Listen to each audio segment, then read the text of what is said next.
안녕하세요. 지금 이 사람 임수민입니다. 기후위기로 이전에 못 봤던 새로운 곤충들이 출몰하고 있는데요.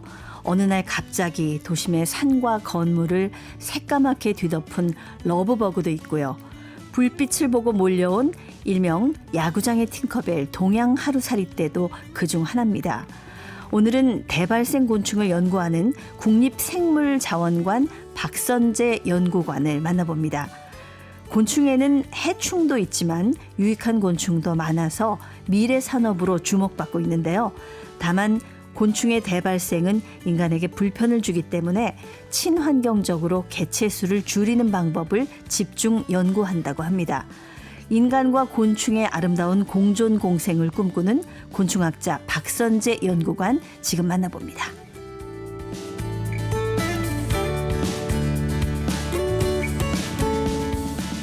네, 곤충을 연구하고 또 곤충을 사랑하는 박선재 연구관님 나오셨습니다. 안녕하세요. 네, 안녕하세요. 박선재입니다. 네, 제가 죄송한 말씀인데 벌레를 좀 많이 무서워해요. 아니, 우리 연구관님 시선에는 벌레가 예뻐 보일까요? 제가 솔직히 그런 질문을 좀 받을 때면 네. 그런 분들한테 이런 말씀을 좀 해드리곤 했었어요. 네. 현미경으로 곤충을 한번 관찰을 해보시면 네. 생각이 바뀔 거라고. 왜냐면 솔직히 저희가 이제 곤충을 보게 되면 그 네. 한 3mm, 5mm, 1cm가 채 안 되는 그런 작은 애들인데 네.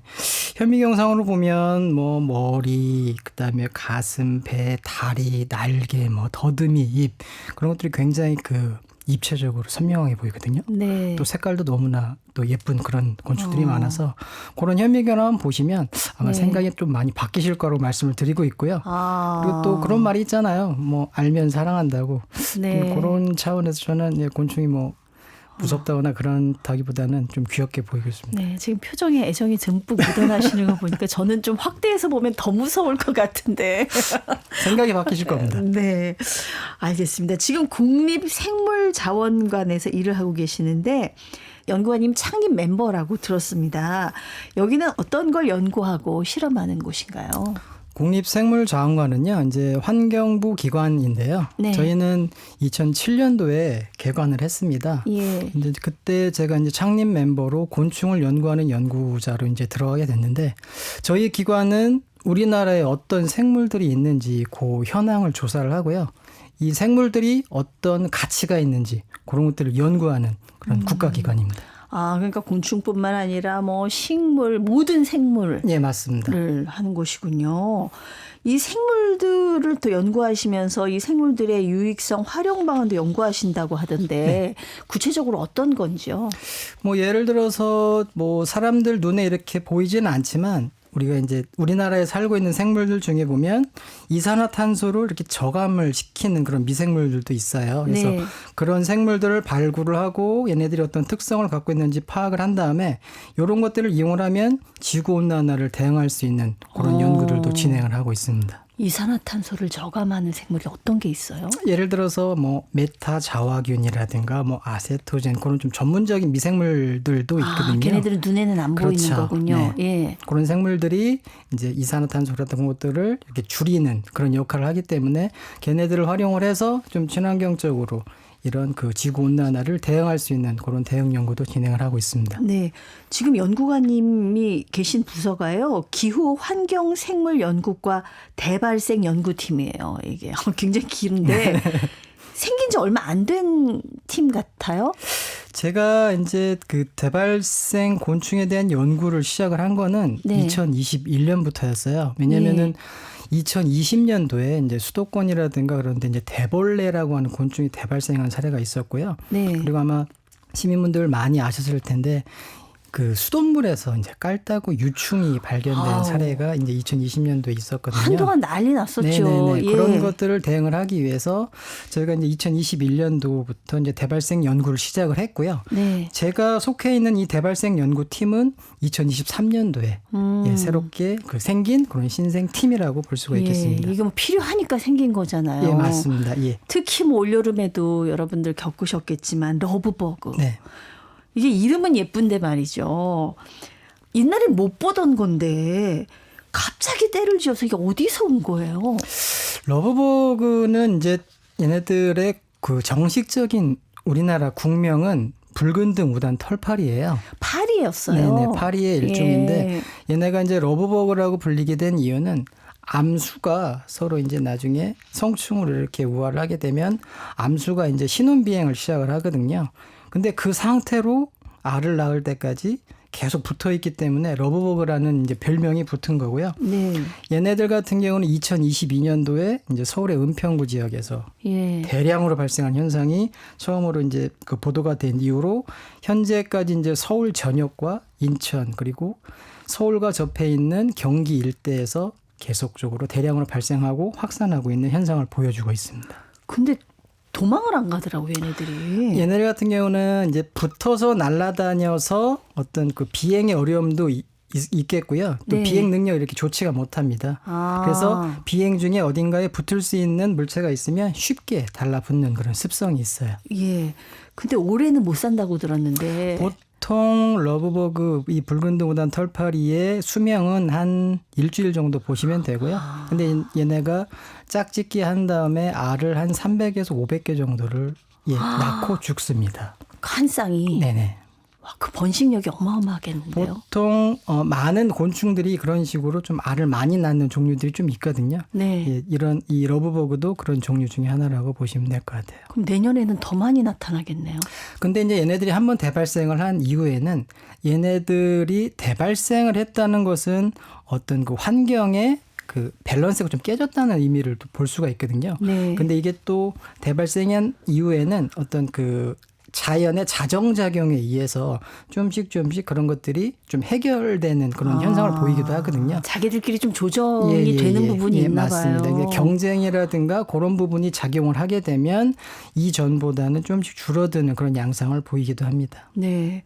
이 러브버그가 그 대발생한 게 아까 2022년 얘기를 하셨잖아요. 3년 정도 됐으면은 그 처음에는 아마 우리나라 생태계도 놀랬을 거예요. 얘네가 뭔가 하고. 3년쯤 지나면은 그걸 좀 잡아먹는 것들도 생겨나지 않았을까. 천적 같은 게 등장하지 않았을까 싶은데. 네. 저희도 이제 22년 이후로 이제 현장 조사를 하면서 그런 네. 것들을 좀 주의 깊게 좀 관찰을 했었는데 저희가 봤을 때는 일부 그 새 종류라든가 이제 곤충들이 거미와 같은 그런 절지동물들이 얘네들을 잡아먹는 그런 것들을 좀 관찰을 좀 했었는데 다른 그런 자료들을 찾아보면 또 얘네들 잘 먹이로 하지 않는 그런 현상을 또 보이기도 하더라고요. 근데 해외에서 이 러브버그와 유사한 미국의 이제 러브버그라고 해서 어떻게 보면 러브버그의 원조 기억이 또 미국 플로리다 지역에서 1년에 2번씩 대발생을 하고 있는데요. 네네. 얘네들의 연구 사례를 지켜보면 많은 조류라든가 그다음에 그 곰팡이 종류 그리고 그 곤충 종류, 포식성 곤충 종류, 또 토양성 절지동물 이런 종류들이 얘네들을 먹이로 할 가능성이 높다. 이런 연구 결과들은 발표가 되고 있습니다. 어쨌든 그 러브버그를 뭐 너무 많으니까 이게 조금 줄이려면 뭐 살충제를 쓰면 또 환경에 굉장히 안 좋으니까 이런 자연적인 천적이 나타나면 좋겠다 그런 생각을 제가 해보거든요. 저희들도 이제 그 어떤 네. 곤충이 대발생을 하고 주위에서 그런 것 때문에 이제 그 불편을 겪는 그런 사례가 많이 발생을 하고 민원이 증가를 하게 되면 1차적으로 생각을 하는 게 이제 그 농약을 예. 살충제를 이용한 방제를 많이 생각을 하게 되는데 이런 농약이라든가 살충제를 무분별하게 사용을 했을 때에는 일단은 눈앞에 이렇게 발생하고 있는 그런 곤충들은 쉽게 죽일 수가 있겠지만 얘네들을 먹이로 하는 천적이라든가 다른 생물들에게도 영향을 줄 수 있어서 어떻게 보면 자연 생태계의 균형을 무너뜨리는 그런 행동을 보일 수도 있거든요. 그래서 그런 것들은 좀 지양을 해주는 것이 좀 좋지 않나 그렇게 네. 생각을 하고 있습니다. 그 깔따구 얘기도 하셨고 대벌레 얘기도 하셨지만은 요즘 그 야구장에 엄청 많이 등장하는 막 불빛 있으면 막 모여드는 그게 동양하루살이라고 하던데요. 예, 그렇죠? 맞습니다. 예. 문제가 심각하다고 하던데요. 지금 이 동양 하루살이 같은 경우는 그 예전에는 그 한강 상류 지역에서 좀 많이 발생을 하던 그런 종류였거든요. 그래서 네. 현재도 남양주시라든가 그다음에 서울의 약간 동북부 지방에서는 동양 하루살이가 5월과 9월 이렇게 예. 대량으로 발생하는 사례가 있습니다. 얘네 같은 경우는 2023년도에 잠실운동장 야구장에서 이제 예. 어떻게 보면 하얀 눈이 내리는 것처럼 대량으로 그 불빛에 몰려들어서 야구장에 팅커벨 이렇게 좀 별명이 붙기도 했는데 어마어마했어요. 예, 맞습니다. 근데 얘네 같은 경우는 예전에는 수도권에서 그렇게 많이 보이지 않다가 아마 2000년대 이후에 한강이 수질이 좀 좋아지면서 그리고 얘네들이 네. 살 수 있는 환경으로 좀 조성이 돼가면서 다시 동양 하루살이가 많이 발생하는 그런 현상을 보이고 있거든요. 예. 동양 하루살이 같은 경우는 이급수 그 수질을 어떻게 보면 대표할 수 있는 그런 그 수질 지표종의 한 종이거든요. 네. 그래서 얘네들이 대발생을 한다는 것은 한강의 수질이 그만큼 좋아졌다는 것도 의미를 할 수는 있습니다. 어떻게 보면은 반가운 얘기네요. 네네. 근데 저희 어렸을 때도 하루살이는 많이 있었어요. 좀 다른가요? 지금 말씀하시는 하루살이 종류는 네. 그 동양 하루살이 같은 경우는 크기가 굉장히 좀 큽니다. 한 2cm, 3cm. 날개를 다 피게 되면 거의 뭐 한 5cm 가까이 되는 그렇게 굉장히 큰 그런 예. 곤충 종류거든요. 근데 아마 지금 말씀하시는 그런 하루살이는 굉장히 작은 예. 우리가 운동을 할 때 맞아요. 우연치 않게 입속으로 들어가기도 하고 막- 뭐 자전거 탈 때 우연치 않게 입속으로 들어가기도 하는 예. 그런 종류를 말씀하시는 것 같은데 걔네는 이제 깔따구 종류라고 보시면 돼요. 이 깔따구가 뭐냐면 파리의 한 종류거든요. 네, 네. 근데 빨따구 같은 경우는 물이 있는 환경이라면 어디든지 다 살 수가 있어요. 예. 그래서 그때 2020년도에 수돗물에서 발견됐던 그 사례도 물이 있는 환경이면 얘네들이 다 발생을 할 수 있기 때문에 네. 그런 그 정수장에서도 깔따구가 발생을 해서 그런 사태가 예. 발생을 했던 겁니다. 그래서 이 깔따구 같은 경우는 현재 우리나라에 500종이 넘을 정도로 그렇게 종류가 많습니까? 그렇게 종류가 굉장히 많은 파리 종류 중에 하나고요. 그래서 예. 주변에서 쉽게 흔하게 이제 발견이 되고 얘네들이 발생을 하기 때문에 저희가 한강변이라든가 그런 데서 운동을 하다가 한두 마리씩 먹는 것들은 깔따구라고 생각하시면 될 것 같습니다. 네. 그런 것들은 그래도 좀 귀엽다고 이거 표현이 안 어울리긴 한데 봐줄만 한데 이 동양 하루살이는 아까 뭐 날개 피면 5cm까지 된다고 하니까 좀 섬뜩하기도 합니다. 이런 대발생 곤충들의 경우에는 사실 처음에는 몇 마리씩 발견되다가 한 지역을 뒤덮을 정도로 개체수가 이렇게 많아지는데 이런 생소한 곤충들이 대발생하는 원인은 뭡니까? 기본적으로 이제 어떤 곤충들이 대발생을 하는 현상을 보이는 것을 지켜보면 기후변화가 제일 일차적인 그런 요소 그 원인이 될 수가 있어요. 왜냐하면은 기온이 올라가게 되면 곤충 같은 경우는 더 빨리 자랄 수가 있고요.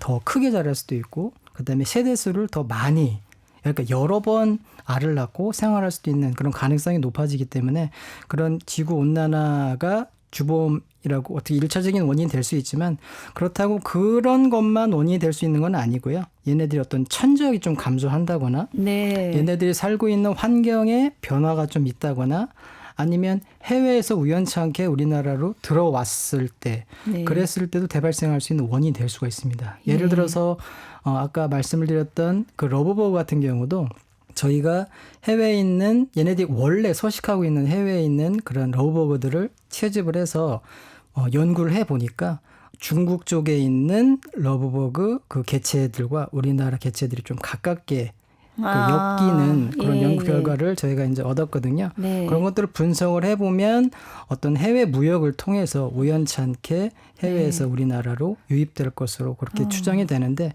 얘네가 이제 해외에서 새로운 어떤 그 지역으로 유입이 되게 되면 그 지역에는 얘네들을 먹이로 하는 어떤 천적이라든가 경쟁자가 없는 그런 환경이 될 수가 있거든요. 그렇죠. 그런 데서는 이런 개체들이 폭발적으로 이렇게 증가할 수 있는 그런 가능성이 생기기도 합니다.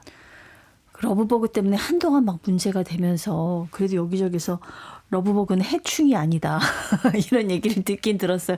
그래도 별로 정이 안 가기는 한데 이런 대발생 곤충들 뭐 깔따구니 동양하루살이 대벌레 이충입니까 해충입니까? 저도 이게 익충이다 해충이다 이렇게 말을 할 때는 굉장히 좀 조심스럽게 접근을 하게 되더라고요. 예. 왜냐하면은 익충이나 해충의 기준은 다 이렇게 사람들의 그 어떻게 보면 사람들의 입장에서 우리 편이죠. 설명을 하는 그런 맞습니다. 기준으로 이렇게 예. 표현을 하는 거기 때문에 그렇게 익충이다 해충이다 말을 하기는 좀 제 입장에서는 그렇게 확 답변을 드리기는 좀 어렵고요. 근데 생태적인 입장에서 보게 되면 좀 나뉘기는 합니다. 예를 들어서 대벌레 같은 경우는 분명히 산림 생태계에서 그 화렵수 나무들을 갉아먹기 때문에 산림의 해충이라고 이렇게 표현을 하고 있고요. 네. 대신 이제 로우버 같은 경우는 얘네들의 유충, 애벌레 같은 경우를 보면 낙엽지에서 어떤 유기물을 분해한다거나 낙엽을 분해한다거나 그런 분해자 역할도 하고, 또 성충이 되면 일주일 사는 그 짧은 기간이긴 하지만 그래도 꽃에 이렇게 잘 유인이 돼서 화분을 매개해주는 화분 매개자 역할도 하기 때문에 벌 역할도 네네네. 하네요. 예. 사람의 입장에서는 굉장히 좀 성가시고 어떻게 보면 귀찮고 무섭고 그런 존재이긴 하지만 자연 생태계에서는 분명히 얘네들이 어떤 중요한 역할을 하고 있기 때문에 네. 생태계적으로는 익충이라고 또 표현을 하고 있는 거죠. 그 곤충들 입장에서는 사람들이 막 즐거움을 하면 좀 억울할 수도 있겠다. 그런 생각도 듭니다. 그래서 어떤 분들은 그런 것들을 좀 대변을 해야 될 필요성이 있다 그렇게 말씀하시는 분도 있습니다.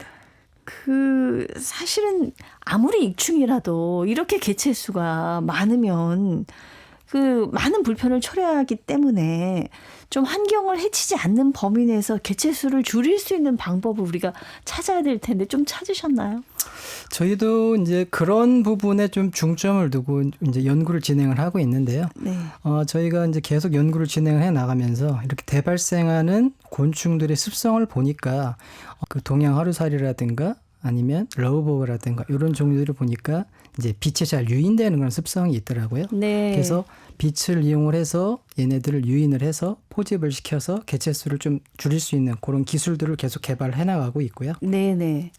저희가 한강에다가 이 조명을 설치한 이 바지선 같은 것들을 띄워서 실험을 하고 있거든요. 예. 그런 것들을 통해 실험을 해보면 분명히 많은 개체들이 거기에 이제 유인되는 효과를 보이고 있고, 또 저희가 이제 그런 실험을 해서 그런지는 모르겠지만 그런 실험을 하고 나니까 어떤 개체가 좀 줄었다는 그런 또 민원 의견들이 있어서 그 지역의 주민분들께서 굉장히 좀 좋아하시는 그런 반응을 보이기도 했습니다. 네, 그렇군요. 반가운 소식입니다. 우리 박선재 연구관님은 곤충 연구를 어떻게 시작을 하셨는지요? 우연찮게라고 해야 될까요? 아니면 뭐 필연적이라고 해야 될까요? 이제 어렸을 때부터 제가 이제 시골에서 살다 보니까 주변에서 어떤 곤충 그리고 뭐 어떤 야생 생물 그런 생물들하고 접하면서 자연스럽게 자라나게 됐고요. 네. 그런 와중에 이제 또 제가 또 전공도 생물학을 전공을 하면서 또 곤충을 또 전공을 하시는 교수님과 또 우연찮게 또 같이 생활도 하고 그러다 보니까 저도 모르게 그냥 곤충에 대한 어떤 그 연구를 시작하게 됐고 그에 대한 매력에 좀 빠지게 된 것 같습니다. 저희 어린 시절에는 요즘은 그런 숙제 안 내줄 거예요. 곤충 채집이 방학 숙제로 늘 있었어요. 요즘은 그런 숙제 없죠. 제가 이제 아들과 딸을 키우고 있는데 아들이 초등학교 한 3, 4학년 때쯤에 그런 숙제가 있었더라고요. 예. 그래서 제가 좀 도움을 주기도 했었습니다. 그렇군요. 아빠가 곤충학자니까 그렇게 늘 곤충이랑 같이 사시잖아요. 뭐 그렇다고 볼 수가 있는데, 근데 저는 그렇지만 또 저희 또 식구들, 가족들은 또 곤충을 별로 좋아하지는 또 않습니다. 아빠는 그게 연구 분야인데. 그래서 저희 집에 이제 어떻게 밤에 불빛에 이끌려서 어떤 곤충이 들어오게 되면 집은 난리가 나고요. 제가 그 곤충을 잡느라고 일대 소동이 일어나기도 합니다.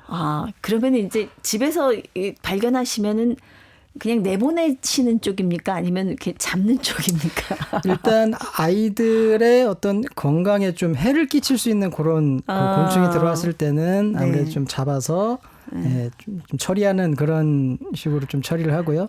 그렇지 않은 뭐 딱정벌레 종류라든가 그런 것들이 들어왔었을 때는 뭐 창문 밖으로 이렇게 날려버리는 그렇게 조치를 하고 있습니다.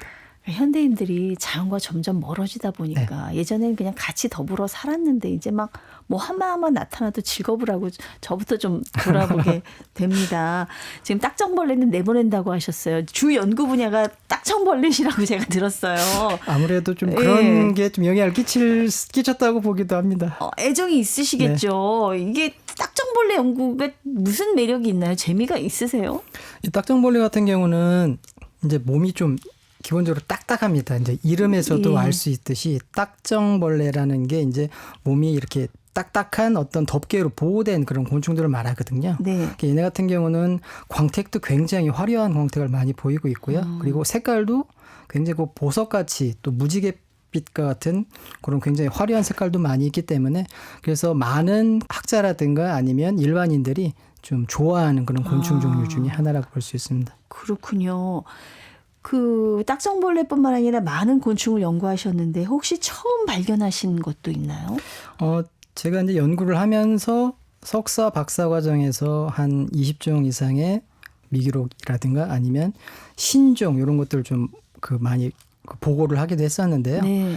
제가 이제 기억에 남는 신종이라고 하면 제가 원래 전공을 했던 그 곤충 중에 보면 토양에서 한 2mm, 3mm밖에 안 되는 그런 딱정벌레 종류인데 제가 같이 연구를 했던 일본 학자가 네.